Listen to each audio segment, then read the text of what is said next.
ลาน้องเพื่อไปหาไปอยู่เมืองไทยทุกวันอ้ายเหตุงานหนักก็เพื่อความหักอยากเห็นลูกเมียสบายน้องอยู่ทางบ้านก็ต้องวันว่าอ้ายสิเปลี่ยนไปเพราะทั้งสี่ห้องหัวใจ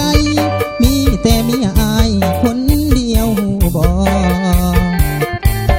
เมียอ้ายจงรอ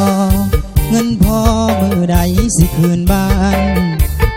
สิเฝ้าตั้งใจเฮ็ดงานหอบเงินเมื่อบ้านบ่ให้น้องผิดหวังเอาจนพ่อแม่น้องเป็นห้องว่าลูกเคยพาง